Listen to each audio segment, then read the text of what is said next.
Yo, listen, it's Platinum Max, part of the Acclaim, the Platinum Playboy, best wrestler alive, and you are rocking with the Bob Culture Podcast. Yo, listen, Platinum on the mic, and I'm coming for your ass.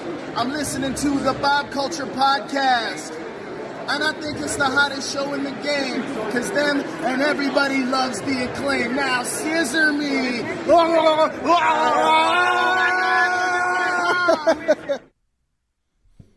All right, ladies and gentlemen, welcome No, we ain't doing this again, Kimmy. No. Yes, I am. I'm cashing in. Get through what? You're cash. What do you got over No. there? You're cashing Don't in? you see this little? I'm cashing in. You see, I went perfect last week.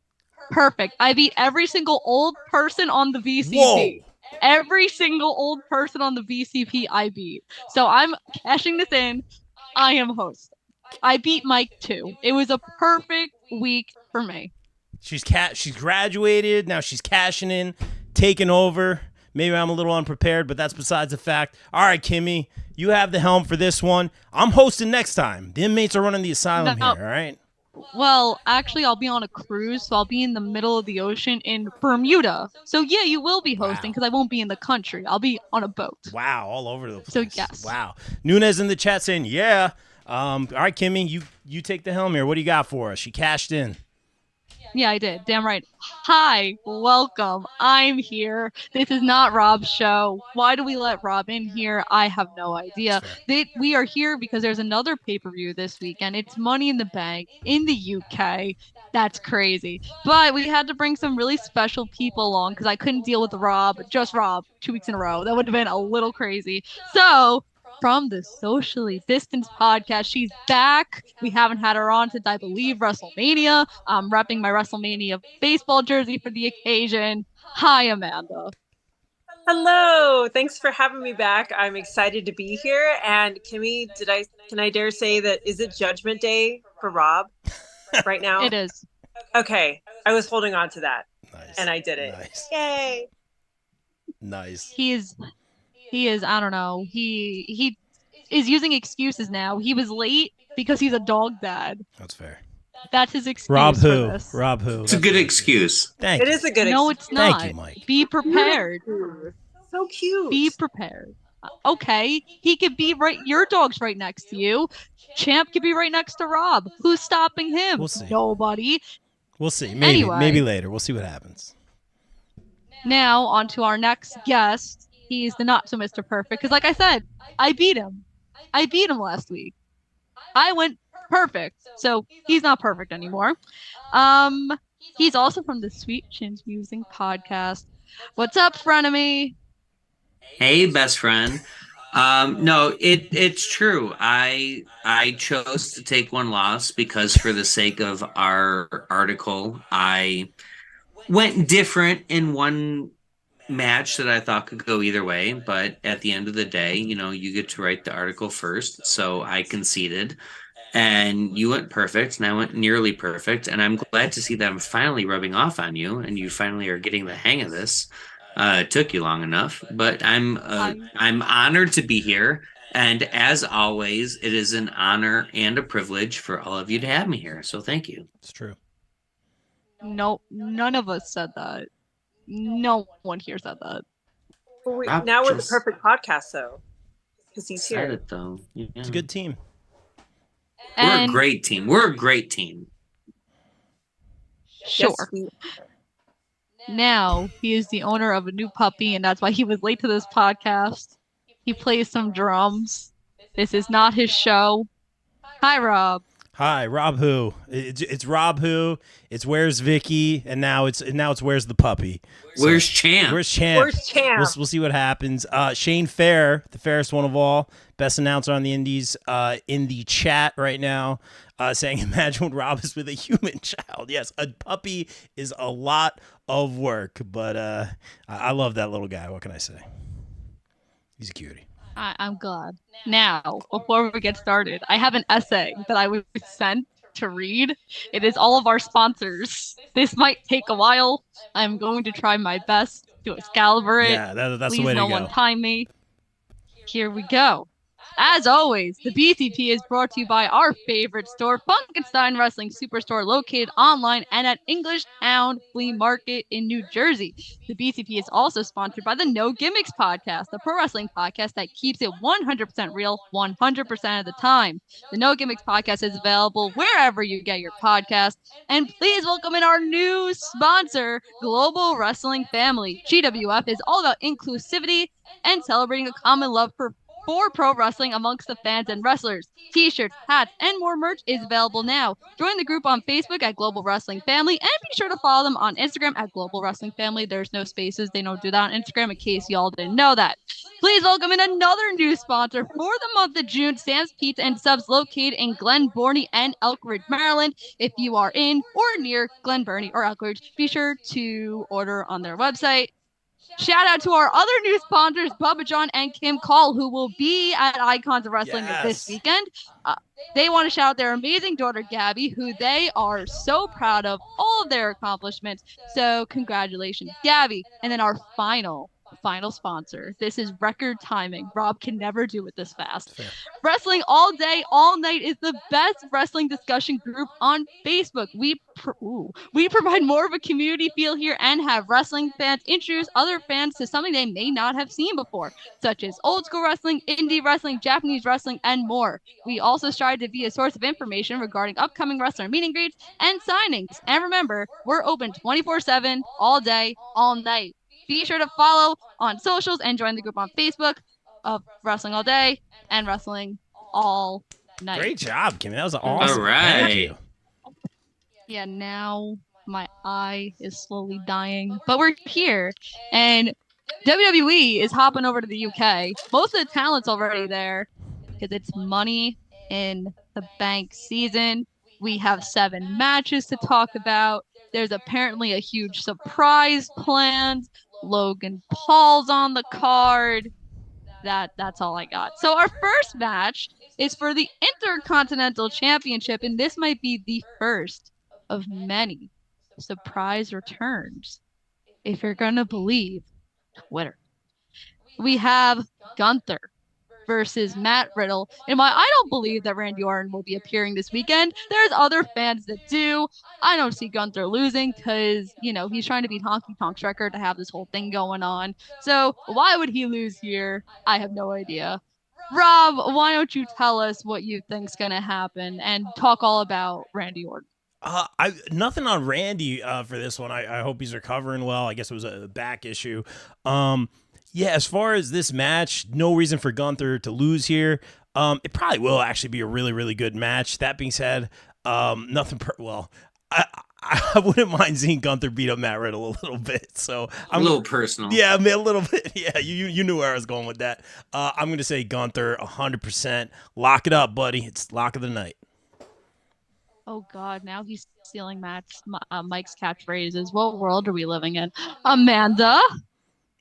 This one was pretty straightforward for me because I don't think, as much as I'm excited and I want Randy to come back, I don't think this is it. I can see Randy's return being saved for something like SummerSlam or, something that has where the push is going to be really needed, where the eyes are going to be, we really want to draw attention. I mean, that's why Logan Paul is here for this event. Controversial as he is, he draws the eyes. So I don't think with Logan on the card at this moment that they're going to put Randy. It's going to take some eyes off of him. So I don't see Randy coming back right this second, but for me, straightforward, it's going to be Gunther. The reign must continue. And I just don't see Matt Riddle, especially with how this match came together. It was very rushed. It was quick. And just, it was not enough of a build for, I think, Matt to be a real threat to Gunther. Are they going to have a good match? Absolutely.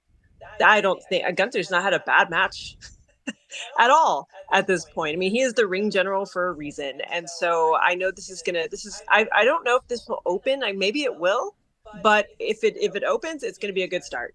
It's going to be a nice hot start to get the crowd going if it opens. But Gunther all the way. I'm going with my ring general. I'm here for it and I'm ready. I'm going to assume that they're going to start with the Money in the Bank match. I mean, that would be common sense. But That would be. they like to rewrite things at the last second the last 2 weeks. So who the hell knows? Mike, are we tying in the beginning of this, or are you gonna go with an upset here? No, no upset here. This is Gunther all the way. I think we are in line for a big return, but it's not going to be Randy Orton and it's not going to be here. This is Gunther all the way. I think this is going to be match of the night because as much as I like to knock Riddle, he's not my favorite person by a long shot. But the man can work in the ring. Gunther can certainly work in the ring. And I think it was smart for them because we are trying desperately to hang on to whatever heat that we can have for Gunther. We're to the point where people are going to cheer for him just because they respect him so much. And that's not what we want. Like Gunther is a born and bred heel, and we want to boo him as much as possible. But in order to boo him, we need to give him opponents that he can be booed against.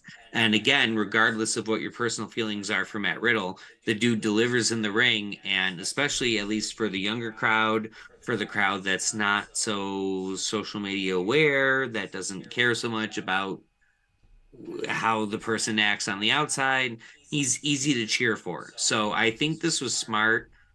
You're in Europe, there's going to be a large contingency that automatically roots for Gunther, but having him face someone like Riddle, who at least for the younger crowd is easy to get behind, is very smart. It's going to be a great match. This is not where your big surprise return is going to happen. There will be a big surprise return, but it's not going to be here. Gunther gets the win clean enough, and he continues his reign of dominance. Is your surprise return Drew McIntyre? No. Okay. No. Just let it build organically, Kimmy. I was just asking a question because that was rumored too. I feel like, Sure, maybe it could yeah. happen here. He was also drafted to Raw. Right, but So, no. it was just a question. Okay, never mind. Speaking of champions and people who are pretty bad, Ronda Rousey is the unified WWE Tag Team Champion, the unified. I'm just gonna go with that. It's her and Shayna versus a returning Liv Morgan and Raquel Rodriguez. It's been reported, this is what Ronda wants to do. She wants to be in the tag division. Whoop-de-doo, better than her and Charlotte for the 15th millionth time. Me and Amanda saw that match live. It was pretty rough. Don't want to go back to that. I don't see Ronda losing. They literally just won the NXT titles last week. Mike, what do you think? Yeah, this was the tag team title run that was supposed to happen from the beginning, and because of the hiccups in the road, shall we say, with Ronda and Shayna, we had to pivot. But it seems like this is the opportunity for them to go on a decent stretch. The women's tag team title needs a nice long run to give it some legitimacy. It's a title that's been hot potatoed, especially now that we were including the NXT brand in it. It seems like, okay, well, who's the real champ and what does being the champ mean? I think, at least for the foreseeable future, we should keep these titles on Shayna and Ronda. I'm not a Shayna or Ronda fan. I'm a huge Raquel Gonzalez / Rodriguez fan. But I think for the time being, it's best for these titles to stay on them. I think ultimately this leads to them dropping it 6 to 8 months down the line, and eventually we get some sort of Lions Den MMA Shayna versus Ronda match, maybe at WrestleMania next year. But we're so far from that for the time being, we need to just stay on the track that we've already laid and keep them rolling as women's champions and put some respect on that title. So I think Shayna and Ronda are going to defend here. Nothing against Liv or Raquel. I love them both, but I just feel like if we continue to play hot potato with this title, all we're doing is hurting everybody involved. Rob, is this where you copy and paste? I think Mike had some great points. Real quick, guys, in the chat, let us know who you got. Welcome in the Andy Smark and Kelvin from the No Gimmicks podcast saying, great show, guys. Appreciate you. Thanks for sponsoring. Guys, again, go check out the No Gimmicks podcast. And Shane constantly trying to pop me, so forgive me if I start laughing. He's doing a great job. Shane, I'll see you next week. We'll see you at Warriors. Yeah, best. Their Facebook page is great too. I've had a lot of fun. They've had a lot of polls and interactive things that I've had a lot of fun chiming in on. Love it, man. Great. We got to get you out here to Jersey and New York, bro. One day it'll happen. Philly at the latest. Yeah. Oh, we'll talk for sure. As far as this match, Mike had some great points. Obviously, I've never been the biggest Ronda Rousey fan in WWE. I've certainly shared my opinions here, no disrespect. Big Shayna Baszler fan, especially back in the Black and Gold brand, seeing her work some of these house shows in the Jersey area, and just recently seeing her and Ronda at an Atlantic City house show before they were teaming on TV together. I really like that pairing. Despite my opinions about them individually, I think this is the perfect place. It makes sense. I mean, like Mike was saying, elevate those women's tag team title. In my mind, I feel that elevates them because I feel like they would be unstoppable. They're a little bit meaner, a little bit more ruthless. I'm here for this. I think this is actually, if they're players on the board here on Raw or SmackDown or both because they have the titles, I think this is the perfect place for them. So I see them definitely retaining. Great to see Liv back. A big fan of Raquel as well. But I think, no question, man, I almost want to do another lock here, but I'm just going to say Ronda and Shayna. You only get one lock. Only one, because it has to be one lock of the night. You used it too early. That's the problem. Mm-hmm. You could have waited, and then you could have referenced back to it, but you didn't, so you messed up, and that's why you're not hosting. See how it always comes back to you, not hosting. Amanda, what do you think? I don't see the titles changing hands either. I think, the women's tag team championships need to be rehabbed. There needs to be, the hopscotch. Mike brought up a great point. Playing hopscotch with these titles is not smart. The women's tag division is already suffering. Why make it suffer more by continually changing hands? And as much as I love Liv, and of course, obviously Raquel, we love her down here. We love her. But, as much as I love them, we got to think about the tag team titles and rehabbing what those mean and the actual importance of those, making those relevant again.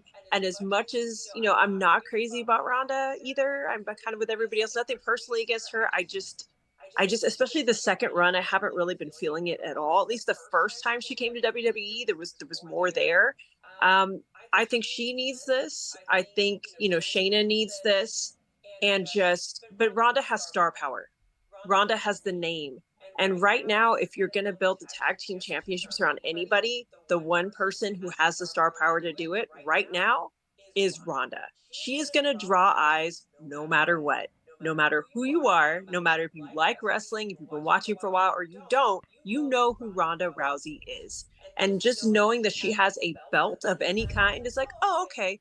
Whether she's always talked about whether again you like her work, you don't like her work, she's in conversation. And that's what these titles need right now, is somebody with solid, credible, just public attention or just a public persona that people know that is going to draw eyes and make the titles attractive again. As much as, again, her ring work still leaves some to be desired, although I do, again, like this pairing with Shayna, I feel like it's helping her.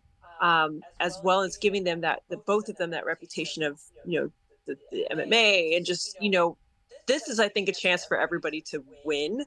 And just for the tag team titles, this division really needs it. So please, even though as much as, again, I'm not a big fan of Ronda, the titles need this, the division needs this, and just dang it, WWE, finally, just do something with this division, please.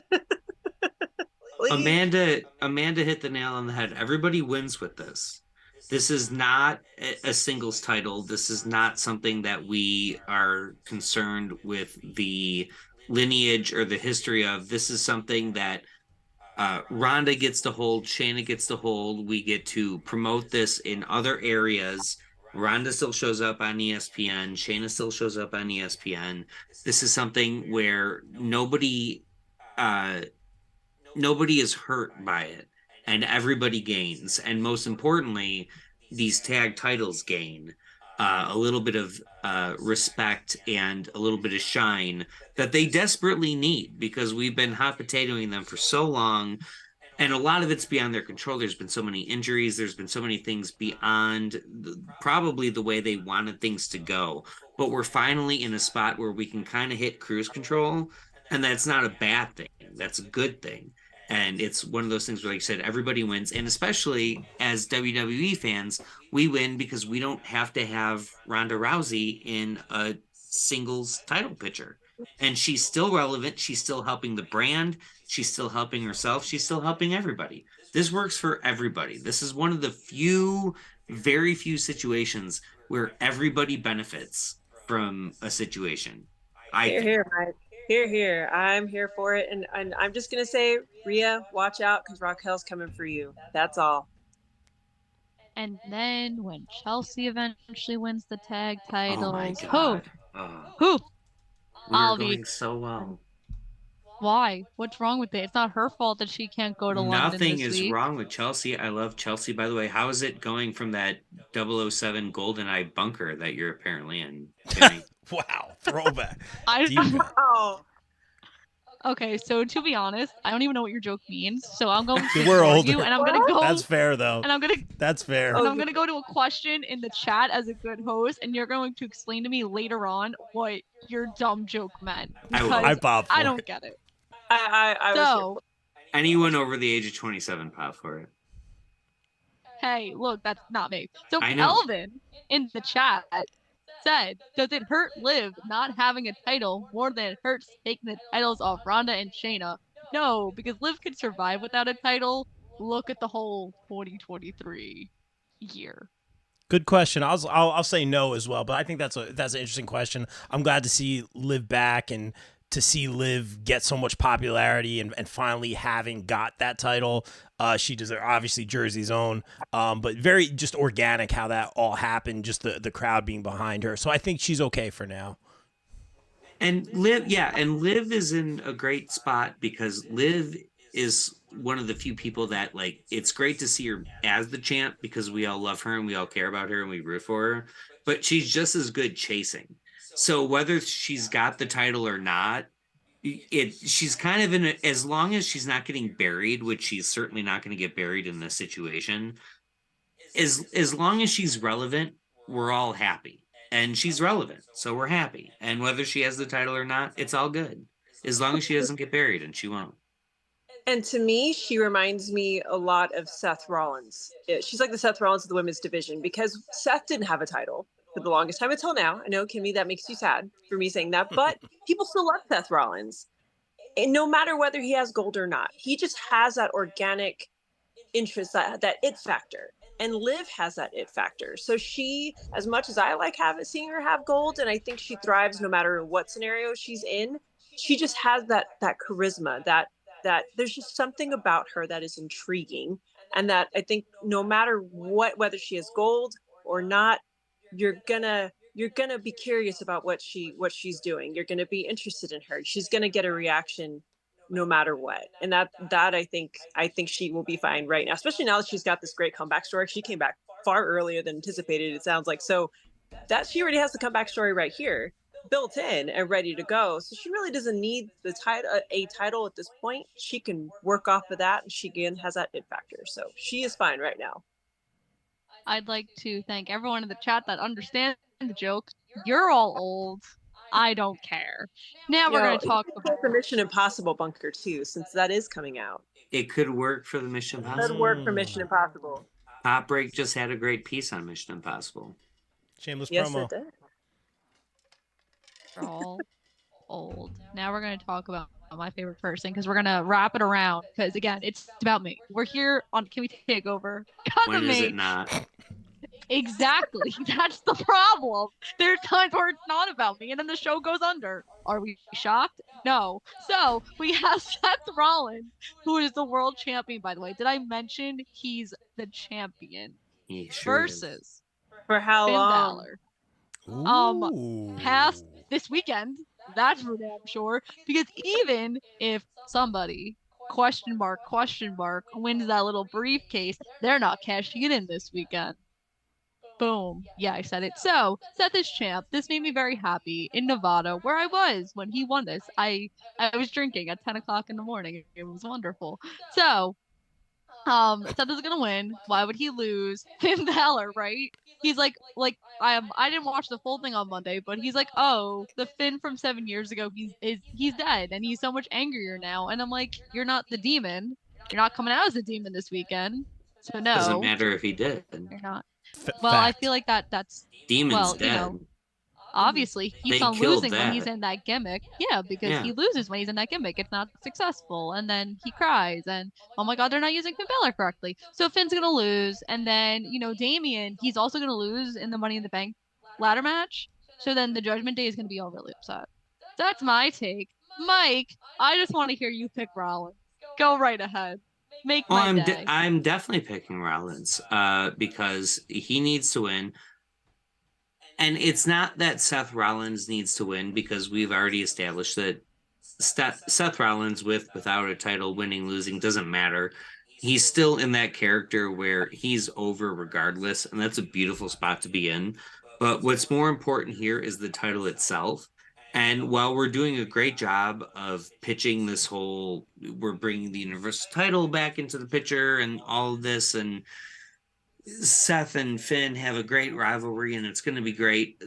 The bigger picture here is the title itself. If we start, just like the women's tag titles, if we start hot potatoing this title real quick, all of a sudden you've got another European title or secondary title on your hands. And we need this title to have a prestige about it, where when Seth finally loses it, it actually means something. And if Seth loses it here, does Seth really suffer from it? No. But does Finn really gain anything from it? Maybe. But what we've immediately done is say, here's another title that gets hot potatoed, as opposed to the Universal title that's been on lockdown for 3+ years. So this match is more about the belt itself than about the people fighting for it. And no matter who comes out on top, they would be a fine champion. I think Finn Balor is due another world title run in his career. But for the time being, this is about putting prestige, putting some respect on that name. And this is a brand new belt, whether we choose to give it the old world heavyweight title lineage or not. And it's better for everybody involved if Seth keeps that title going, because when Seth finally loses it, it needs to mean something. And if he loses it 6 weeks after he won it, then is this really a top tier title? Or is this another United States hardcore European title, whatever it is? So Seth needs to win it for the sake of keeping the prestige of the title. And he will. And it'll be a great match. But nobody truly benefits from Finn Balor winning this. As long as Finn doesn't get squashed, which he won't, then we all come out on top. You say that now he won't get squashed. Wait till this weekend. He will be squashed. You don't know that. And by the way, Matt Widdis, I was not drinking a juice box at 10 o'clock in the morning in Nevada. Who does that, bro? Not me. You need to hydrate in the desert. That's very important. True. Yoo-hoo or Capri I did. Sun. Yoo-hoo or Capri Sun. I did. I'm here with for it. The alcoholic beverages. The Andy Smark in the chat saying that belt needs more shine, and Seth is the one who will give it the most in the shortest amount of time, to Mike's point, and he ain't done yet. Welcome Bubba John in the chat. Dan Lehman in the chat saying that Finn promo was fire and really liked the GoldenEye reference from Mike as well. A lot about that in the chat. Kelvin in the chat saying very interested in this story. I actually want Finn to win. Guys, again, in the chat, let us know all your theories. I want to hear all of it. I think it's cool how they connected like Finn's past and history with Seth into this a little bit, and the injury, the short title reign. I think that kind of connects it. Cool. The Judgment Day, not to say they're forcing them down our throats by any mean, but it took a while. It took a while for them to individually, outside of Rhea, I would say, really get to where they are. You know, we see the heat that Dom's getting. We'll talk about that in a little bit. But it's working. And I think Finn is a solid opponent right now for Seth. I don't think I'm emotionally invested as much as I want to be, but this is a solid matchup. It's going to be a really, really good match. That being said, no way Seth loses here. Amanda, please make my night and also pick Seth Rollins. I will make your night and pick Seth Rollins because Mike brings an excellent point. That's just right on point. This belt needs the prestige. It needs to be at the same level or even a little bit more than Roman holding than where Roman's at. And I like the idea of Seth defending. Like when he showed up on NXT, that was great. And you have that momentum of a actual defending champion going. And so you need to keep that going. What we don't want is another title being held hostage. As much as I love Roman, I love you forever and ever. But we need a title that is on TV, that is present, and Seth has the it factor again. He's the other than Cody Rhodes, the other person that has that star power besides Roman. When you think of wrestling, you think Roman Reigns for WWE, Roman Reigns, Seth Rollins, and now Cody Rhodes at this point that have that real big momentum.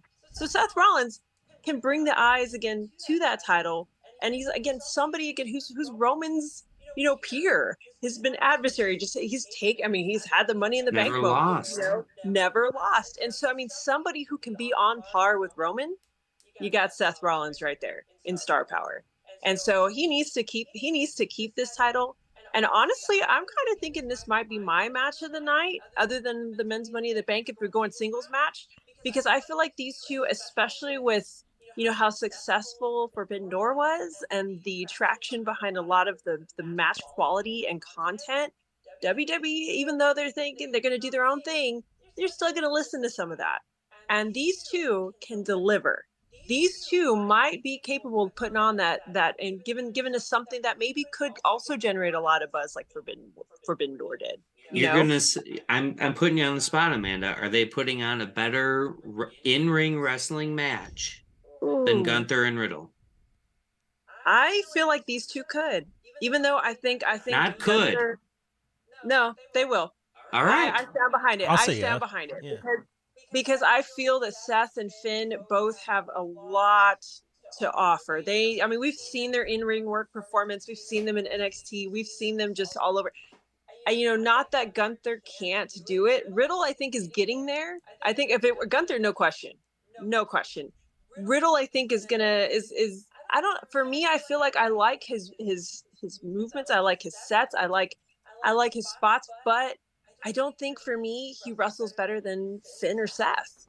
I think he's getting there. I just don't think he's at that caliber. Now, if you told me, hey, it's Gunther versus Seth, okay, yeah, we're going to tear it down. Or Gunther versus Finn, they're going to tear it down.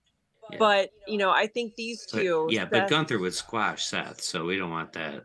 Actually, that's not true. In 2019, I'm having this wild memory. In 2019, when Gunther first came to the main roster, he wrestled Seth. And oh my God, wait! He lost. Oh, so, By the way, hot take: Will Ospreay, Kenny Omega, not my match of the year. Really? Go cry about it. Ooh. Now, we're gonna talk about a match that storyline-wise should definitely be everybody's storyline of the year, because it's Bloodline Civil War.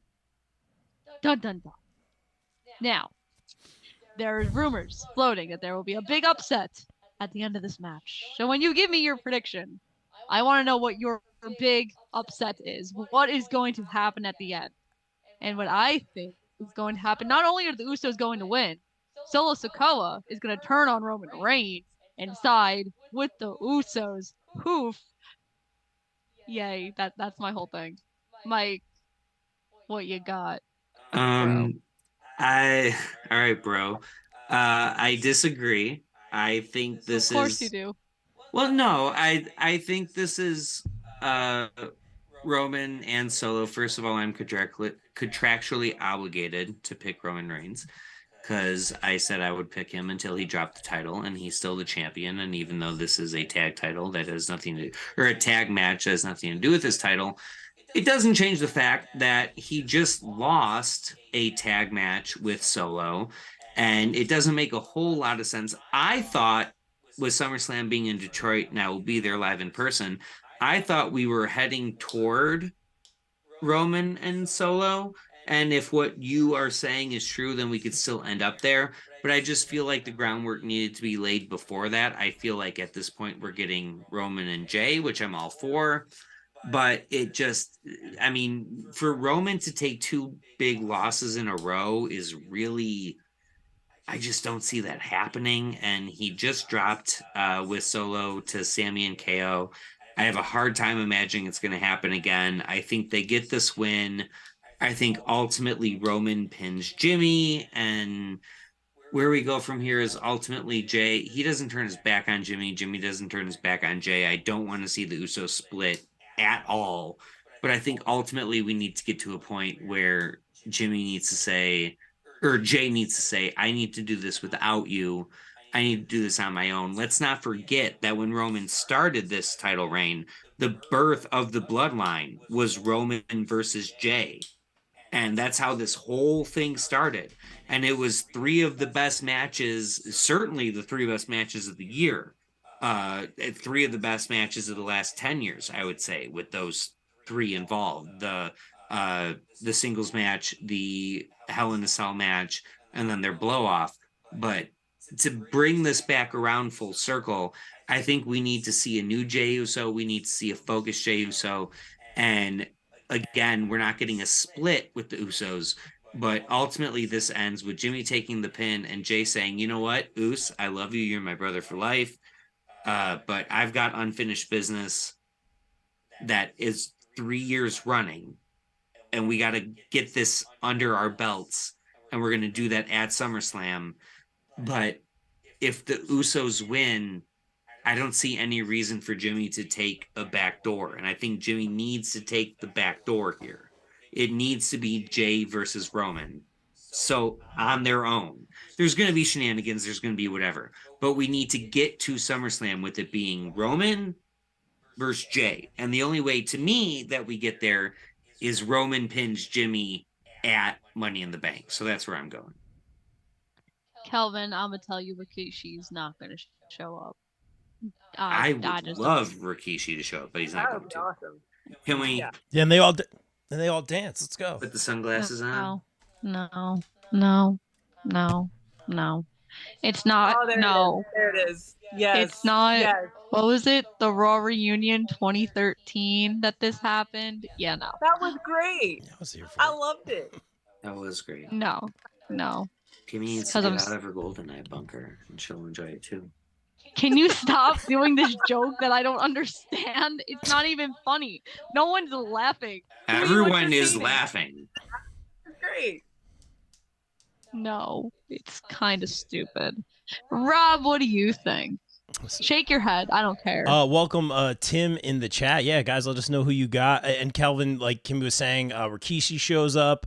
You guys can read in the chat. Interesting theories. A lot of people saying, Dan in the chat, I want to see the tribal elders show up and remove Roman as the tribal chief. And you know what? I was going to say how much is too much with this storyline. We do need the fall of the Roman Empire. We're starting to see that a little bit more. The stuff with Sammy, absolutely brilliant. You know, it's not going to be all home runs right now. It's still really good. And based on just what people like, the comments are just coming in. More GoldenEye comments. The comments are coming in as we speak. So people fans seem really invested in this. I'm interested to see what happens, but I think it's almost to the point now where every promo or in-ring promo or match, we're expecting someone to turn or someone else to turn, which makes sense in terms of like the fall of the Roman Empire. But I don't see, because everyone's like, Jimmy's going to turn on Jay now, even though they kind of did like the false thing, and or Solo's going to turn on Roman, which I think is one of the obvious picks, and then all the brothers are together. I think that's kind of like the obvious default. I'm going to go with some sort of like miscommunication here. I don't think it's going to be between Solo and Roman, but something where the Usos or particularly Jay gets the upper hand. I'm going to give the win to the Usos in this one because of some sort of miscommunication, some sort of like misstep, slipped on a banana peel, but it's someone's fault, and it adds a layer of, not dissension, but a layer of miscommunication in the bloodline. And I'm going to say it's going to have something to do with Paul Heyman. Great. Me and Rob agree. That means I'm wrong. Amanda. Oh man, this was probably my toughest one because this is the storyline that is drawing people here. This is the bread and butter, and just when you think it can't get any better, again we had our twist at our last pay-per-view. We had everything, especially with that cell with that double super kick was just those beautiful nuances. It's perfect. I love it. Just when you think it can't get any better, it does. And that expectation, especially now, is going to be even higher. So I feel like you have to have I feel like you have to continue to keep us on our toes, to surprise us, to add those little nuances in the story. Because again, this is what is drawing people to come back. And I mean, I think, Mike, you have a very good point where, Jay has to, that's where we're going towards. That's the next piece. That's the next piece. I mean, we're revisiting the story, the part of the story that started it all with Jay. Jay is coming back full circle. And, we have Solo being teased, and that's going to happen at some point. Are they going to pull the trigger on it? No. I think we're going to see not yet. Well, I think it's going to be teased. Yes, and I think we're going to see some miscommunication between Solo and Roman. I really do. It's not going to cost them the match. It's not going to be, there's going to be some mistakes made there, but that story is going to continue to build, and it's going to continue to build slowly to where, again, you're going to have that payoff. I just, I'm really torn because I feel like the same way, Roman already lost, but I could see Solo taking a pin. I could see him taking another one, but I think honestly, it's going to come down to the Usos, and it's going to be some kind of miscommunication. I could see Roman getting the pin. I could see Solo getting the pin, but it's going to be a fairly dominant win, but it's going to be there's going to be some kind of emotional component with it, not necessarily a hard turn where, Jimmy, it's going to be that emotional, Jimmy, I got to do this. I know you're going to try to protect me. Maybe Jimmy goes in and tries to protect Jay, and it costs them the match or something like that. I think we're going to get some kind of very dramatic nuance to the story. Could it be Heyman? Could it be Jimmy? It could go either way. This was a hard one for me to predict. I think, again, the Usos are going to lose, but it's going to be in a heart-wrenching fashion that gets you all like tear-jerked, because that's what happened last time. And we're already starting to go there. So I think this is going to be more about story, although all four are going to do a great job in the ring. This match is going to be awesome. The Usos themselves alone, yeah, their in-ring performances of, oh my gosh, best tag team of all time, I'll say. Oh yeah, absolutely. I'm just, they blow me away. And you have Solo, who's already stepped up even more. Like you just see the growth of everybody in this ring, and it's going to be awesome. It's all going to come down to the story.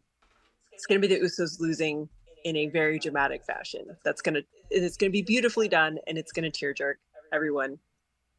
That's where I'm going with it. I'm going for the emotional component here. It's going to, now, I have some more tear jerking news for you. Concerning the end of Dynamite, Sting did a promo. Wait, I didn't watch it yet. Hey, whoa. None of you watched Dynamite? I was working. No. I was working. No spoilers, guys, in the chat, please. I don't know. Wow, I was gonna give a medical update. No. Well, I hope everyone's okay. Yeah, I'm sorry. Well, I can't say. I'm a big spoiler fool. I'm sorry. I like to experience. Yeah. No spoilers. Yeah, sorry. Well, you're all boring. I'm used to that. Wow. That's fine. No. Real quick in the chat. No, stop with the joke that no one understands. Everybody understands it except for you. It's so stupid.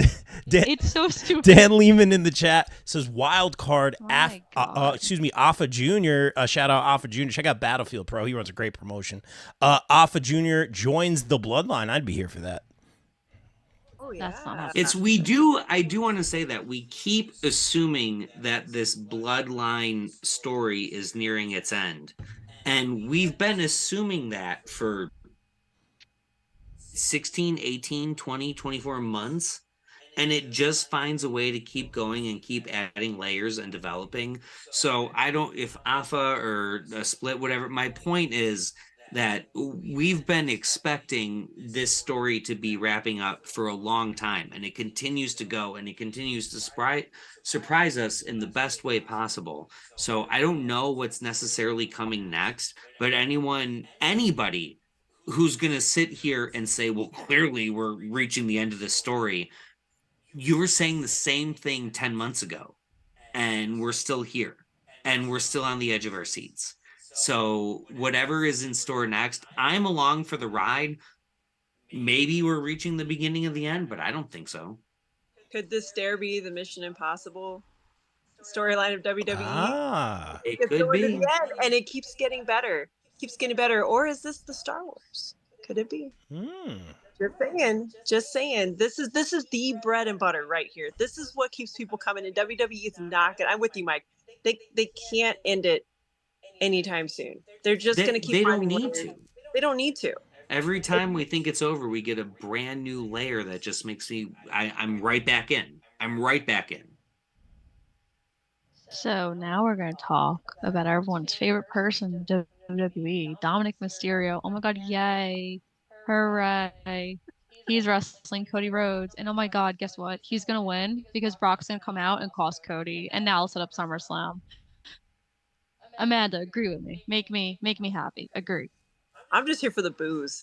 Dominic gets the best heat ever, and I think he's probably every heel wrestler out there is probably jealous right now because that heat is nuclear and it's perfect and it cracks me up every time. So I'm looking forward to just seeing what London's going to do right off the bat.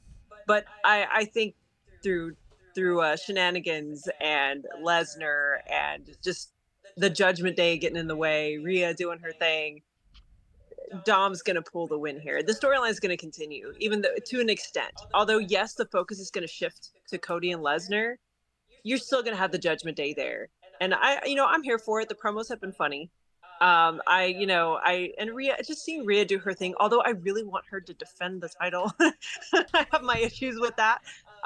But she's been a very entertaining part, and I like that they are letting her just stand toe to toe with these very high caliber male wrestlers. Like it's awesome seeing her stand, like even just seeing her stand toe to toe with Cody Rhodes.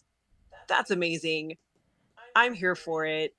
But yes, I think I'm with you, Kimmy, on this one. I think everyone's most hated wrestler for those 15 minutes in jail is going to win this.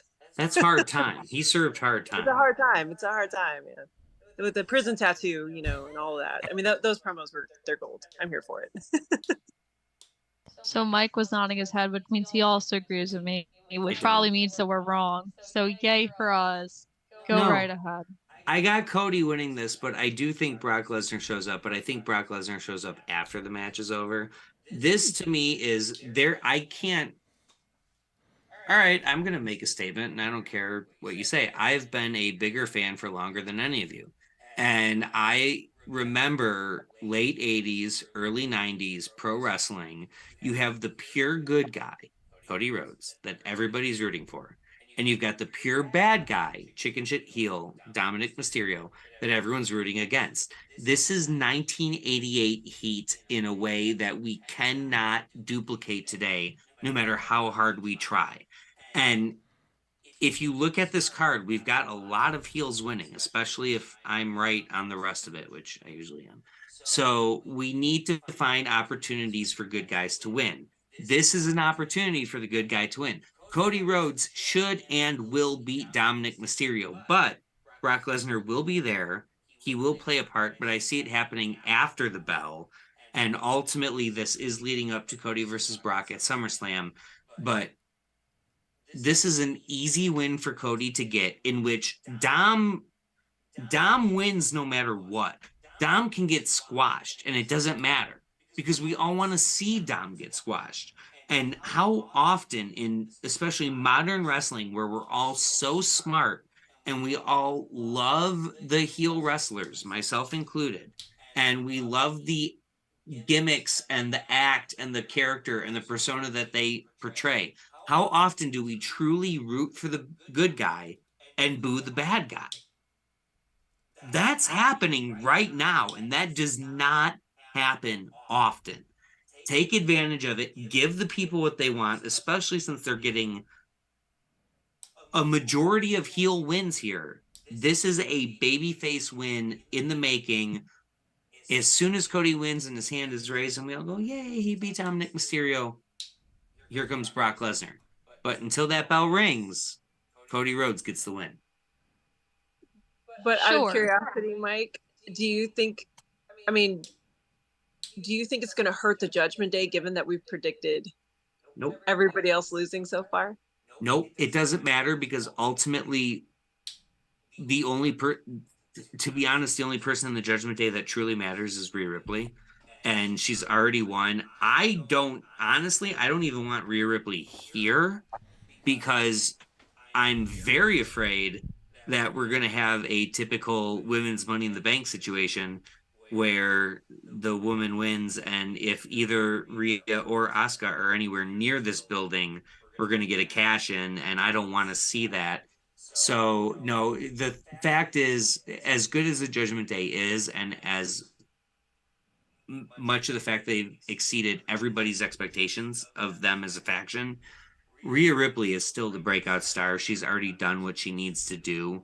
Dom is untouchable at this point. He can win or lose. It doesn't matter.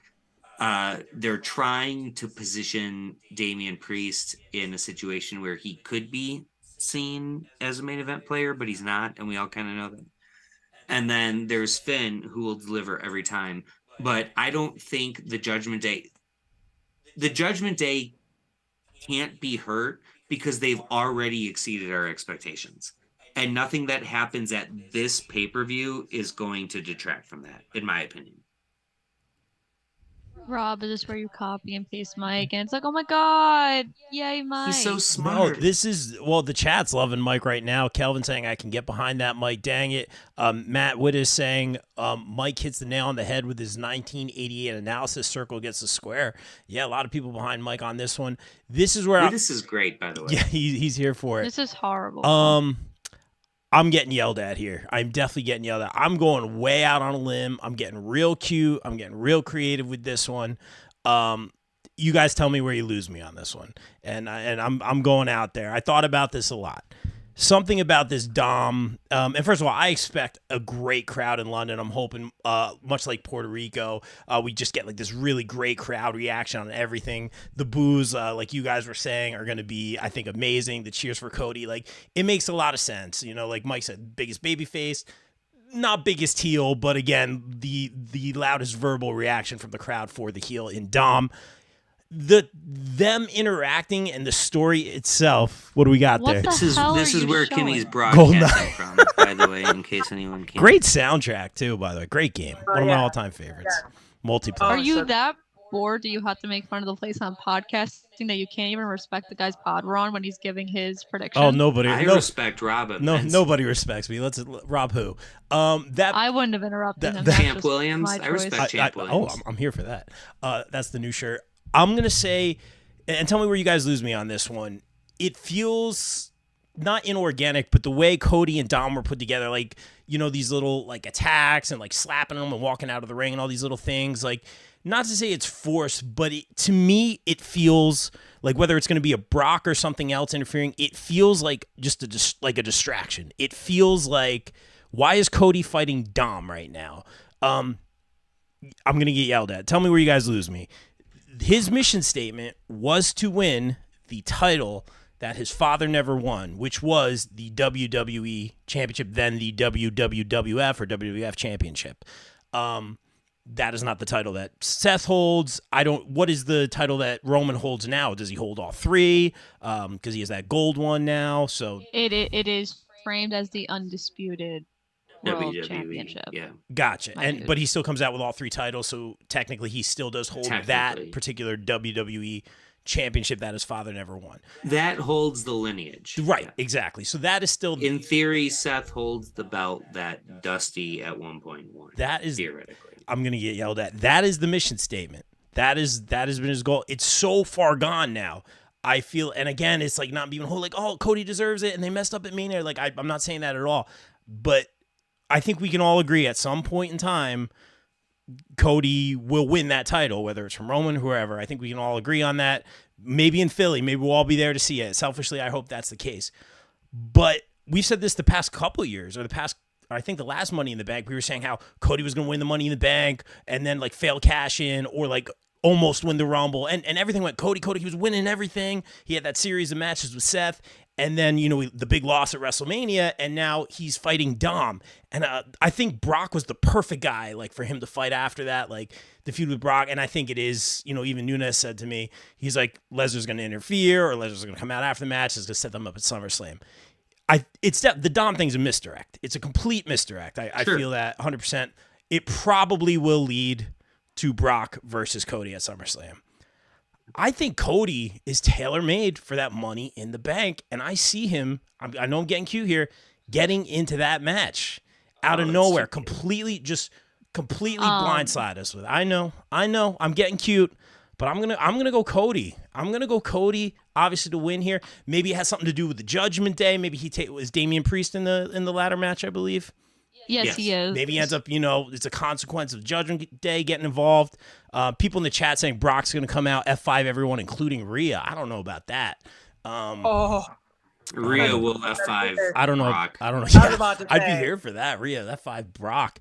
I'm getting cute, but I truly feel, and there's a lot of people saying like something sneaky's going on here. I'm getting a little too cute with it, but I just feel like the crowd reaction, a big swerve like that, something different, you know. It's not completely linear, but there's something, just a big misdirect here about Dom versus Cody.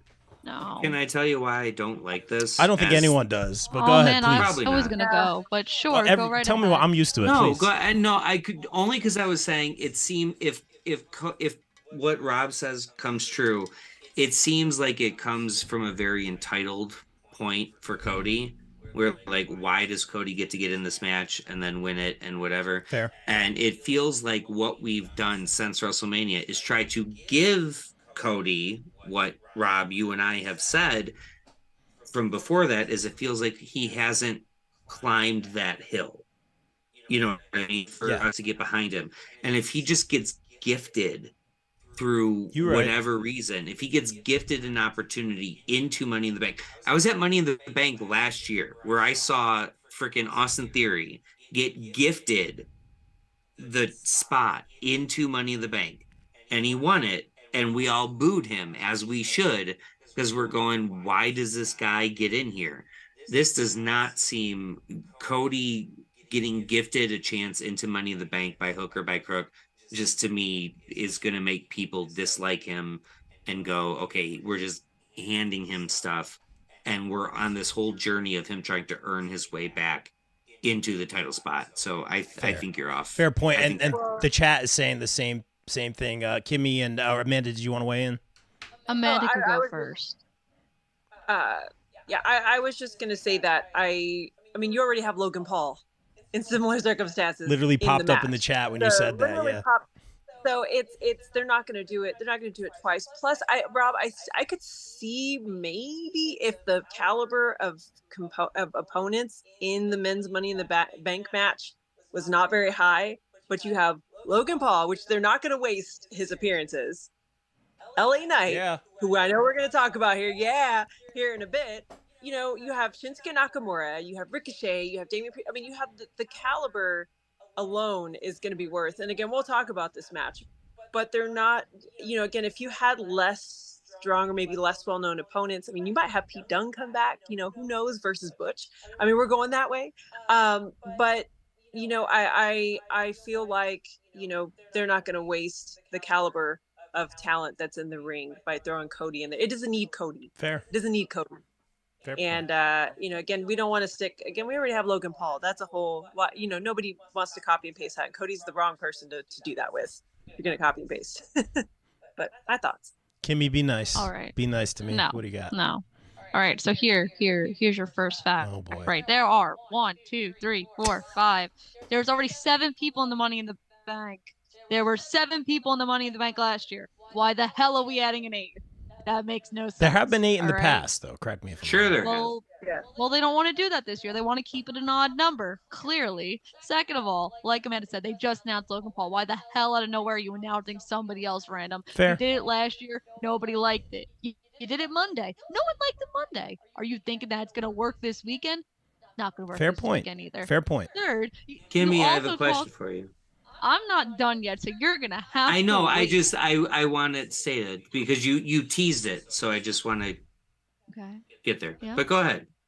No. Actually, dumb Are question. we adding one more for the women's? Because isn't it weird? I think this is the first year ever it's not been the same number of contestants for the women's and the men's. Meaning that I don't know how many women flew out to London, meaning that there are only 6. I don't think so. Okay. Because I think clearly there's already a winner. I don't like they're struggling with the men's winner, they're not struggling with the female winner. If we all have different people for the female, I think that something is wrong and we're But all why watching a does that different not product. mean we can't add one more woman to make it interesting? Because that person's obviously gonna lose. Okay.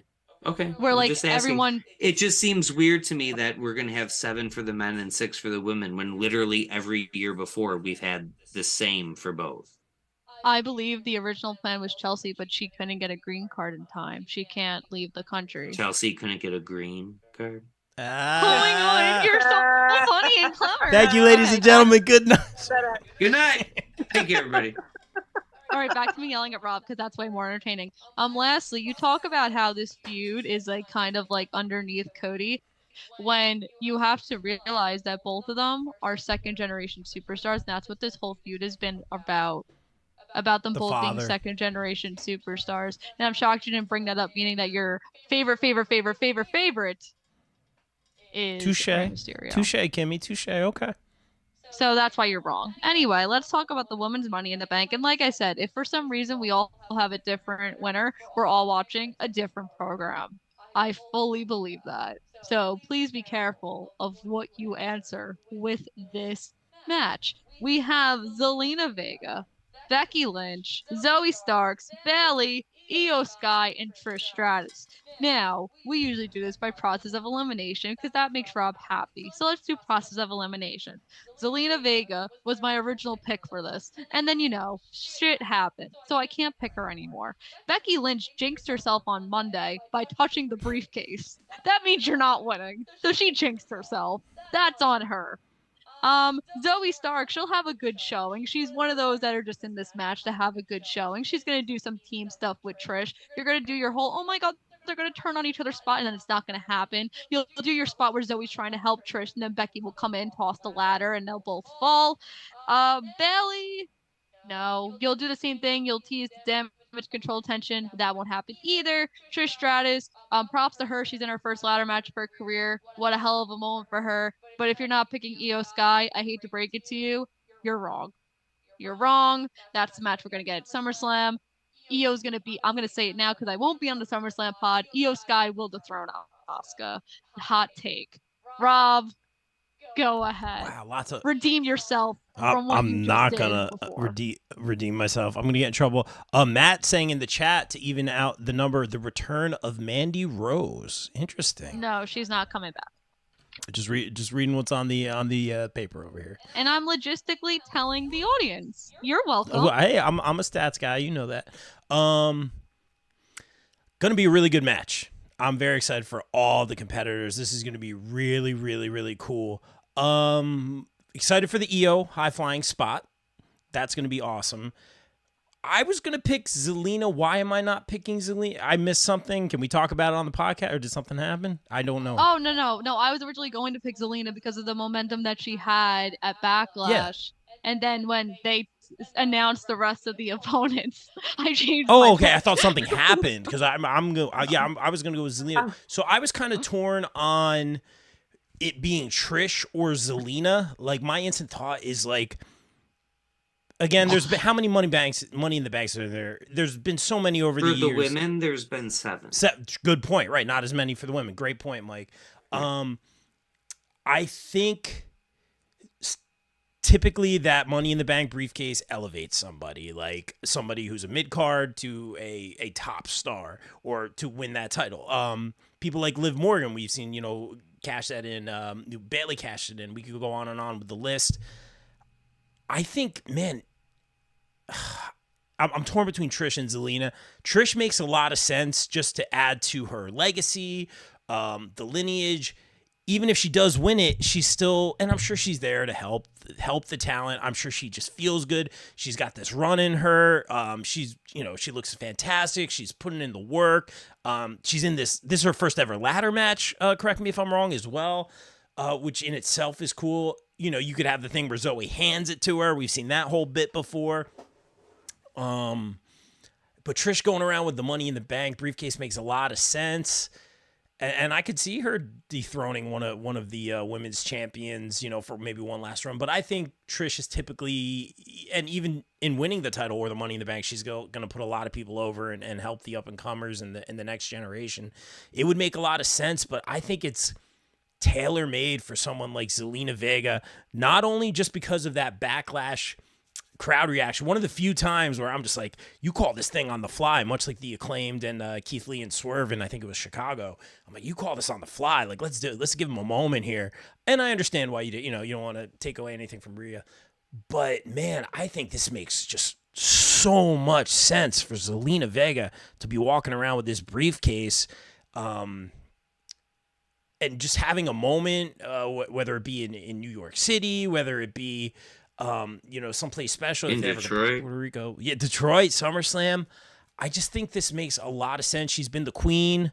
Man, I feel like it's either Trish or Zelina Vega, and I'm leaning towards Zelina Vega, but I'm very excited for this ladder match. You're wrong. Whoopie-doo. Amanda, put us right back on track. Get us rolling. I kind of just went based on the feuds that are happening currently, the different storylines. I mean, to me, Becky Lynch, I don't see her winning it just because she doesn't need it. Becky is over no matter what. And she's embroiled in the storyline with Trish. Like that's active, that's happening, that's moving. Her and Zoe and Trish are all in it. And I think, they're all going to cost each other that opportunity. We're going to see some great spots. From all the women here. It's gonna be a fun match, and I'm excited for it. We have Bailey and Io teased, and everything. I mean, their storyline is also, again, you're feeling that tension there. But Rob has a good point in that this moment is here to elevate people, and to me, the two people in this match that are poised to break out are going to be Zelina and Io. They're right there. They're right there. They've had their moments. Io, I feel like, though, I'm giving the edge to her because she has a little bit more. She's had more moments. Zelina is getting there. I think she's starting to, backlash just to build to her momentum. She's my second pick if Io doesn't win. But Io, she's right there. She's had these moments. And we've teased already with her and Asuka. And that, for me, selfishly, I want that. I want more. Give me the promos. Give me the technical caliber that, oh my gosh, it's going to be a dream come true. So I feel like those two women could benefit from the win the most, unless Mike, you bring up a good point. I do wonder about maybe if somebody from NXT is going to come up, or, we're going to get some kind of surprise return that could derail the whole outcome. But if they don't do it, right now I'm giving the edge just ever so slightly to Io because I think she's a little bit more poised for a breakout than Zelina. Zelina, I think, is there. If she had more time and a little bit more to do besides just backlash, I think you continue to build her. She's poised to have her own breakout moment probably by the end of this year, for sure. But I think right now it's going to be Io. Good pick. Whoopie-doo. We're back on the rail that Rob knocked us off. I'm assuming we're gonna get knocked off right again because Mike's not gonna pick Io. He's gonna pick somebody else. What does he pick? So if we're getting a quick-ish cash-in Io makes all the sense in the world. I wouldn't pick against Io. And traditionally, the women's Money in the Bank briefcase, aside from Carmella, has been cashed in incredibly quickly. So, and as someone that's going to the next pay-per-view after this, I would certainly love to see it. The smart money is on Io Sky. The smart money is on Io Sky 100%. And I would certainly, if you're betting on Io Sky, you're probably going to win. But Rob, I want to let's hop in the time machine. Okay. Let's go back 2 years when I first started on this podcast Nikki? and graced your presence. Yes, sir. First day of BCP. What is Money in the Bank about? It's about good, silly fun. That's what Money in the Bank's about. And when we look at this Money in the Bank top to bottom, I'm not seeing a lot of good, silly fun. I'm seeing a lot of seriousness. I'm seeing a lot of crying. I'm seeing a lot of heavy moments. And this to me is an opportunity for a good, silly, fun moment. So I am going to take Zelina Vega just because I feel like if she's holding on to the briefcase for a while, we can elevate her to a point where she can eventually cash it in with some level of seriousness and a major threat to whoever she cashes it in on. I think we can get to Io Sky versus Asuka at SummerSlam without the briefcase. I think that story tells itself. And again, like we say, if we're not getting a seventh person, I'm looking at Becky Lynch and her issue. And by the way, the Money in the Bank briefcase is beneath Becky Lynch at this point. It's beneath Cody Rhodes at this point, which is why I think it's not good for him. There are certain people that it's beneath, and it's beneath Becky. Becky's also doing her thing with Trish and Zoe Starks.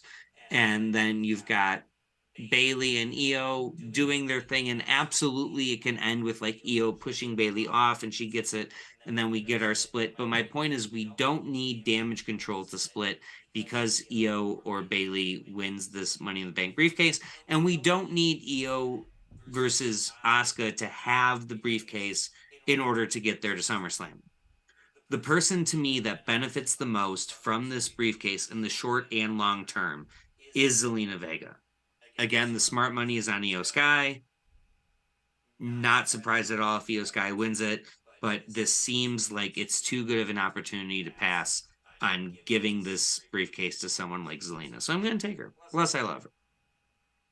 2 years ago was the worst day of BCP because we were Wow. with Mike. Because I won. Who can? Oh my God! But guess what?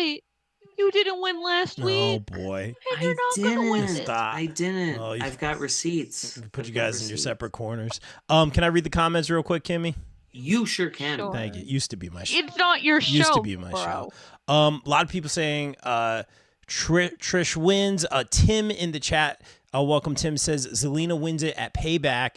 I guess winning the briefcase and then cashing it. And on 9/11, she brings the title to her dad's memorial for 9/11. That would be a beautiful moment. Ravishing Ricky, welcome in the chat, saying if Vince books, Trish will win. No. All right. I don't hate Trish winning. It's a good heel It kind of move. makes sense in a lot of ways, but I digress. Go ahead, Kimmy. Just reading the comments. Why, thank you. Thank you so much. I'm glad I degraded you to tech. Now, Thanks. unlike any other host who decides to host this pod, I did not forget a match because now we are on the main event. Because, fun facts, if you don't host the VCP and you're not me, you always forget a match. Bill forgot Athena versus Billy Starks last week.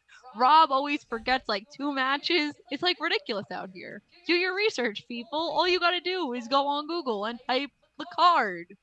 So, we have the men's Money in the Bank. I'm assuming this is probably not going to be the main event, but I thought it would be more exciting to talk about than the Bloodline. So, we got Ricochet, we got Shinsuke Nakamura, we have LA Knight, we have Santos Escobar, we have Butch, we have Damian Priest, and we have Logan Paul. So once again, I'm going to do process of elimination for all these 7 people. I hope you all enjoy. Ricochet and Shinsuke Nakamura are here for the cool moves to make this match look really fun. They're not winning. If you think they're going to win, again, we're watching two different products here. Santos Escobar again was an early pick for me. I think that he definitely deserves the Money in the Bank, and there could be a lot done with it, and especially because LWO was so dominant on SmackDown. I thought it made sense, but that's not happening either because they put other people in this match that make more sense. Butch would be cool, but again, I think he's a cure to just make things look cool and fun. And Damian Priest is in here because they wanted to get three members of the Judgment Day on the card so they could all lose. And then everyone could be so upset. Well, I mean, Dom's winning, so I guess like one out of the three, so 33%. Yeah, that's sure, math. So now that leaves us with Because Logan Scott Paul. Steiner promo. There it is. 33%. Good. I'll have you know I graduated cum laude, so I wouldn't make a little educational joke to me. Okay? Okay. So that leaves us with Logan Paul and LA Knight.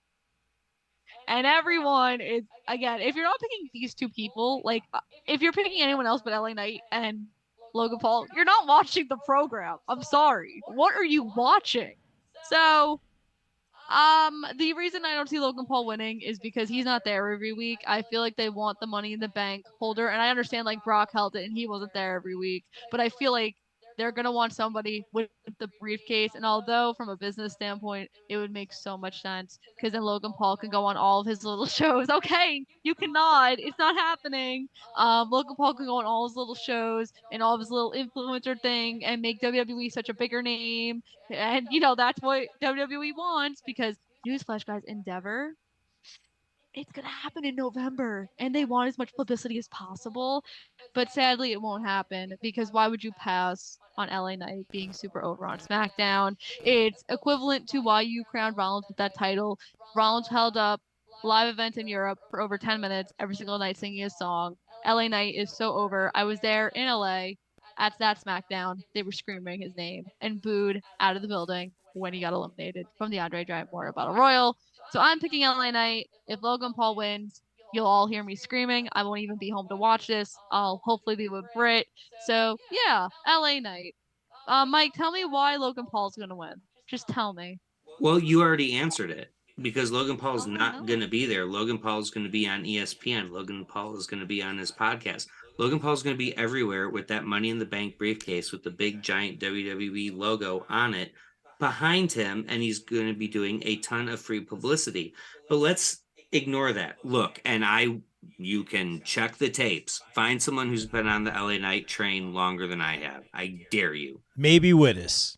Maybe Wittes. Maybe Matt Wittes, and that's cool. Matt Wittes. Maybe Wittes. But so then, Kimmy, here's what I ask you.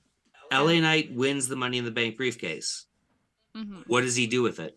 Who does he cash it He'll- in on? And does he cash it in successfully? And how does that help him? He won't cash in right away. He'll cash in on Seth successfully. Okay. So LA Knight is going to cash in.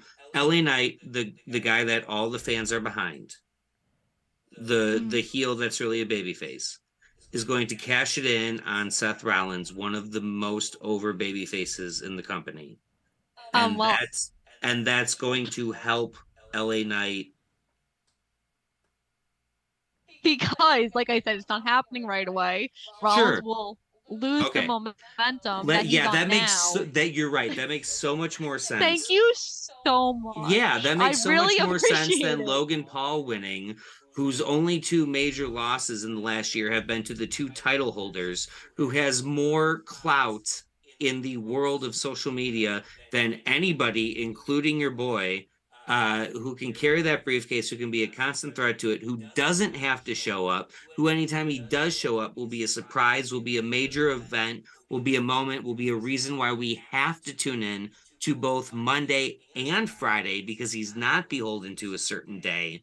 This is Logan Paul all day, every day. You can check the tapes. I've been doing it for 2 months. This is, and again, it's going to break my heart because I love LA Knight. Yeah. But there's no reason why anybody other than Logan Paul wins this. And I've been saying it since the beginning of April. Period. Done. Logan Paul wins. Also, I don't know which one of my boys you're talking about because Daniel Garcia is pretty over on the Twitterverse. Yeah, he's I one know of you the don't best use losers in AEW. But I was talking about not I was till Ring talking of about Honor when Seth he Rollins. wins. My point Okay. is, so LA Knight is going to cash in on Seth Rollins successfully, whether that's in a month or 11 months or whenever, and that's gonna make LA Knight more popular. Okay, I'm done with you talking. Rob, why don't you go ahead and tell us your also wrong prediction? Because I'm sure you're not going to pick the comments are Paul loving or Mike Knight. today. Dan in the chat saying, damn you, Mike, for making sense. People saying Knight doesn't need the case. Knight will almost win. Logan will cost him the match. Yeah, the comments are coming in. Very interesting. Remember, Vince added Theory last year. Yeah, we talked about this this year. We have Logan Paul added. Mike, I think you bring up some great points. This is all very, very interesting. Again, Mike is making a lot of sense in the chat. Mike is on fire. We got to make the Mike t-shirts. Here we go. Kimmy's not about it. I'll buy one. You're going to make a Mike t-shirt before a Kimmy t-shirt. I've been on this show longer and have hosted it more and have done a lot more. How about a than Mike versus Kimmy t-shirt? No, I'm still waiting on my Kimmy Takeover shirt. So what the hell is the holdup? I've been waiting 6 months for this. What was I thinking? Champ will get a shirt before me. Champ will get a shirt. The Champ shirts, Champ the puppy deserves a shirt. They are already in the works. It's already a thing. Champ, you're not wrong. And you need to wear one. You need to make sure that you get the picture in it. We need the CM Punk Larry shirt, but with Champ. Done. Brilliant. I'm buying Brilliant. Dan. This is why you're not a graphic designer. Dan in the chat saying Kimmy doesn't know GoldenEye. She gets 0 shirts. No. Stop. Kimmy gets a shirt. Everybody gets a shirt. You get a shirt. What were we? Oh, you're Oprah now? Yeah. What were we talking about here? The Men's Money in the Bank. Give me a winner. I will add this. Champ should have all the shirts. I agree. I will say this. Mike had some really good points. Also, add in the fact that now apparently you can cash in this briefcase for the U.S. title, the IC title. Apparently that's a thing now. So that is, again, stats analytics. That is part of the equation as well now. I think Mike brings up a great point in the fact that if LA Knight wins, let's go with Logan Paul, which probably is going to happen. If he wins, he's already faced Seth. He's already faced Roman. That's the whole thing about it. But you make, just in terms of, if it makes dollars, it makes sense, as they say, But if he has that briefcase, it's going to be everywhere. And I'm giving Mike credit on this. He called Logan Paul being in this match, a couple months ago. I have it screenshotted in a chat. I'll have to post it. He called it a long time ago, so he's very confident in Logan Paul. LA Knight, I agree with some of the comments in the chat. I don't think he needs it. He would have a lot of fun carrying it around and cutting promos on people, but I don't see him dethroning Seth. I think that would devalue that title unless it was like a long time down the line. It would have to be done a certain way. I don't see LA Knight being the guy dethroning Roman unless he's cashes it in on a U.S. title and Intercontinental Championship or something like that. The NXT, only person, whatever, yeah. The only person LA Knight cashes it in on is Austin Theory, and he does not need the belt to do that. Yeah, or he doesn't need the briefcase to do that. I'm lost on this one, but I think it is between those two guys. And that being said, Cody Rhodes. Yeah. That was horrible. And I'm going to read a comment because I agree with Bubba John, who says the BCP crew ladder match, winner gets their own shirt. Hate to break it to you all, I'm a win. I don't even care if the dog's in it. I'm gonna beat the dog. I'm gonna beat all of you. You can throw all the BCP I love how in there. I love how Kimmy says I'm not a heel, and then in the same breath says I'm gonna beat a puppy. Look, you even got mine in the picture. Like, what just happened? Doggy! Look at this. Look at this. He's like, no. What's your doggy's name again? Sammy. Sorry, my voice gets higher instantly. That's okay. I do the team like, yeah, he came over here immediately. Kimmy, look what you did. Oh. Can Sammy host the My next money's on season? Sammy to win the match. He can, right, buddy? That's where the smart money is. I heard he put Sting through a table. Amanda, who do you got? You're not the host.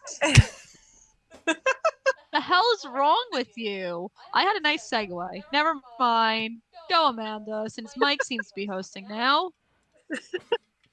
Well, I was thinking it was going to be LA Knight until Logan Paul got added. And I was not crazy about it at first, but I don't hate it right now because I don't want LA Knight to get fed. And I feel like he would, if he wanted, he'd cash in on either Roman or Seth. Like he's getting there. The fans love him. The fans, I love him. He's cutting fire promos. He knows how to wrestle. The guy has everything you can ask for. But, and just for that, I don't want him to be fed. Because I know that's exactly what would happen. Because you have two behemoths in Seth Rollins and Roman Reigns that are holding the title. And you need somebody who can be a bigger behemoth than they can. And not that LA Knight can't, but at this juncture in his career, he's not quite there yet. I think he could absolutely get there. I could see him being world champ for absolute sure. He should. But you need somebody who has the clout that can go up against and survive being fed to Roman or Seth. And LA Knight would not be able to survive that right now. And, again, I would love for him to win, but at the same time, I want him to enjoy this, to have the fans behind him, to have the momentum, to continue to let that build organically. And no matter what title he's challenging for, if he's going for, maybe we'll see him go up against Gunther. Who knows? He can survive. He's got the fans behind him. He can survive it. Whereas I feel like, Logan Paul, not only, like Mike says, would bring the publicity, would bring the eye, whether you like him or don't. Again, he's not my favorite person, but he delivers. He knows he can he does a decent job in the ring. And even, he's going to give us some cool spots. He's out there. He's in the public eye. But he can survive cashing in and being unsuccessful. Because no matter what, people are going to talk about it. People are going to tune into him. And, people are going to be happy. Like, I'm like, heck, I was happy he went. He's like, I'll be happy if he loses again. It's fine. But he can survive that. And he, and it still brings the prestige. It's still going to bring the eyes to whichever title holder he challenges. He can survive it. Whereas LA Knight, he has the momentum right now. Let's just let it keep going. Let's not let it die by letting him be fed to Roman or to Seth, because that's what would happen. If he won, he would not, his cash-in would not be successful. And Logan can handle an unsuccessful cash-in. I want to make one more point before we get out of here. Sure, go right ahead. This seems to be the mic takeover at this point. It sure is. Unsuccessful Money in the Bank cash-ins, and I want you to tell me who benefited from winning Money in the Bank and losing on their cash-in. Are you John Cena, Raw 1000 against CM Punk, never main evented a top 4 pay-per-view after that. Damian Sandow, 2013, on John Cena, was released less than 2 years after that. Baron Corbin, 2016, one of the biggest downfalls ever from his debut. Are you sure? Because I'm pretty sure Tuesday night on NXT, him in the main event actually was like the highest viewership for NXT. We're counting NXT. Braun Strowman, Hell in a Cell 2018 on Roman Reigns, has never touched the main event picture since. And The Miz, who cashed in kind of successfully, but then lost immediately to Bobby Lashley in TLC 2020. I don't think he's won a match since then. So, biggest point being, you do not benefit as an up-and-comer from winning Money in the Bank and cashing in unsuccessfully. That is what LA Knight will do. It will bury him. Don't touch it. He doesn't need it. The biggest thing I learned is that you were so petty enough to literally Google that to prove me wrong. That you had to go on Google. Hey, you know what? Stats are stats, but there's always an exception to the rule. We'll have to find out and see what happens on Saturday. Numbers don't lie, and neither do I. I think you do. Well, I won't be here in August, so I know everyone's so upset about that. I know. Everyone's crying. I'm not going to be here for SummerSlam. It's okay, guys. I'm going to be in Bermuda. Nice. It's okay. Okay. We're all Weird going to things survive. happen in Bermuda. Well, I've been there several times, and I'm still here, so clearly the Bermuda Triangle never caught weird. me.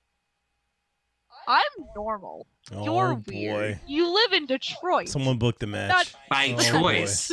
By choice. again. Oh, You boy. live in Detroit. Take it home, Anyway, Kimmy. Take it home. I'm going to talk Take us about... home, Kimmy. Okay, you're going last now. Screw you. So all these people here do really cool things besides Mike. So Rob, why don't you tell us all about the BCP, your indie shows, our commentary duo, Mr. Bellini calling me a Muppet at my graduation party, all that fun stuff. Well, everyone check out GoldenEye 64, one of the best games of all time.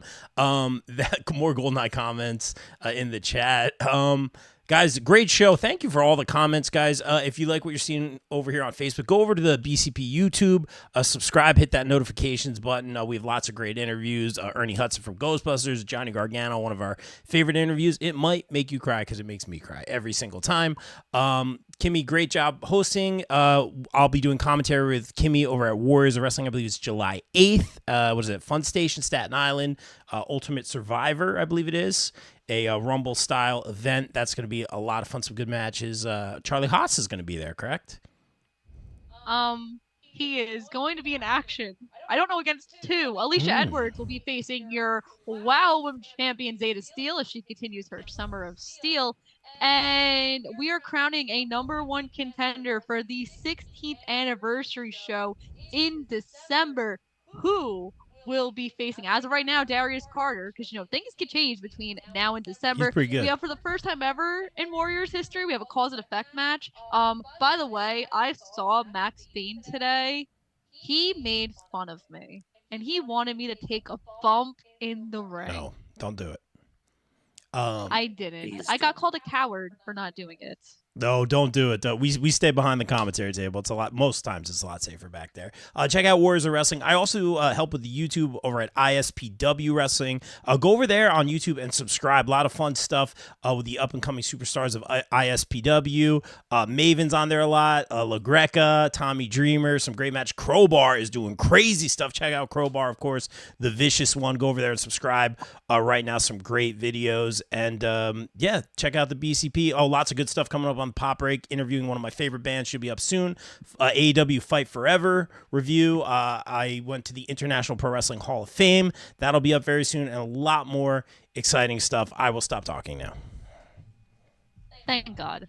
Amanda, tell us all about the Socially Distanced podcast. Y'all do cool things over there that I also don't understand because that's pop culture and I don't really do that.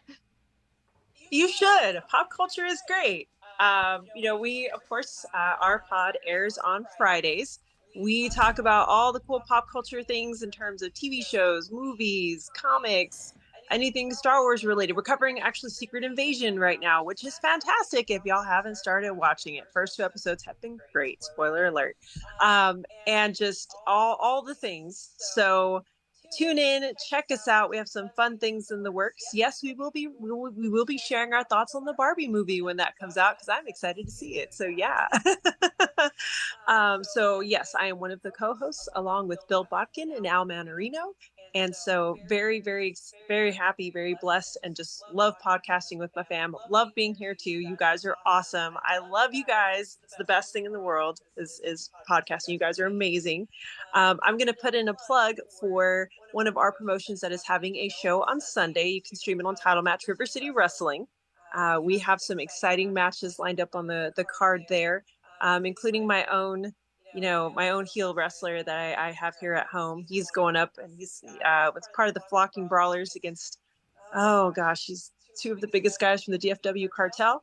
But one of our champion, our reigning defending champion, Khan, who has been on Ring of Honor and AEW, is defending his title against the DFW cartel's Lou Gotti.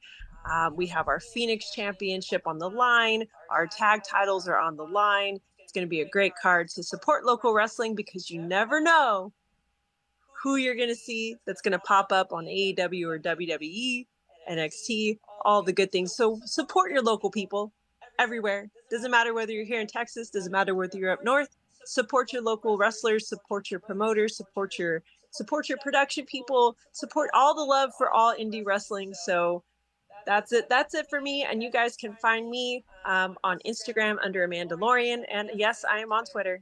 I finally caved. I am at Reznor's Chick because I love Trent Reznor from Nine Inch Nails forever. REZNORSCHIC. So Check us out, and then of course follow us at the Pop Break on all social media platforms as well. Thanks for having me. Yo, Khan is the truth. His muscles have muscles. That guy. Seriously. Dude. We are spoiled to get him here. Dude, yeah, he's good. Kelvin in the chat saying, I'll be at that show, Amanda. That's so cool. What? That's awesome. All right. If you see me, I'm usually in the front row, so come say hi. Awesome. I will say that Khan and the embassy are undefeated right now in the world of Ring of Honor. They're doing some scary things. Brian Cage, I believe, is like 27-0, and I'm just like, what are we doing here? Imagine our world champion's returning tomorrow for the first time in weeks. Good job, Claudio, for showing up to work. He hasn't been on Ring of Honor in 2 months. Who's counting? I'm not. Also, Amanda, I heard you're friends with Izzy now. Are you wearing your bracelet? Yes, I am. We're best friends. I actually have it on my counter. I have to go run and get it. But yes, she is fantastic. She is training down here at the Hybrid School of Wrestling. So we're excited to see her at Mission Pro Wrestling we're almost in July, but in August, she is going to be making her debut. And so she's great. Izzy, lots of love. Against my very good friend Jasmine Allure. That should be an amazing match. Okay, Mike, tell us. I don't really know what you do anymore. Tell us about it. I do some stuff mainly for the Pop Break. Kimmy and I get to write our little articles and have fun. We get to be on the Pop Culture Podcast. Do want to give a few shout outs. First of all, on the East Coast, I want to give a shout out to Leo Sparrow, the son of the sun, the Earth champion, who I think will be the next ISPW world champion. I think he's more than ready. He's had, to me, the hottest year on the indie scenes as far as 2023 goes. Dude is just unstoppable. He's great. He had a great match with MJF not too long ago. So I think he's more than ready to take that on. And I'm bummed that Rick Recon had to give it up, but I think a better interim champion you could not find. In the Midwest, I want to give a quick shout out to 2 people that I've really started to come along with recently. Mr. Permfection, Sam Beal, best perm in the game. And Percy Drews, the party boy. Both of them doing XIPW, MIW, different stuff throughout the Midwest, Chicago, Cleveland, Detroit, doing great stuff there. I get to go see them in the next couple weeks. They're going to be doing local shows that I'm very excited to get to go see. But for the most part, I'm on Sweet Chin Musings with my boy Luke. We talk about most things AEW and WWE. We touch on some indie promotions happening throughout the Midwest. But for the most part, we stick to the big ones, and we have a lot of fun. And as always, Rob, Kimmy, Amanda, it's a great pleasure for you all to have me here, and I can't wait to do it again. It is. Again, no one said that. Okay. So I'm going to Excalibur this, because the Star is tired, and the Star has to send Team Mike versus Team Kimmy, which I didn't write yet. Isn't that wonderful? So I'm actually taking over the Pop Break Twitter next week. So much fun for me. Oh my god. Yay. I know what I'm doing, but so I'll be there. This weekend, as of right now. And I don't know anything. So stop asking me, because I've already gotten it. As of right now, I'm working with Britt. I don't know if that is changing. I'm hoping it's not. I'm hoping she's okay. The sign that Adam was on tonight, it gives me a little hope.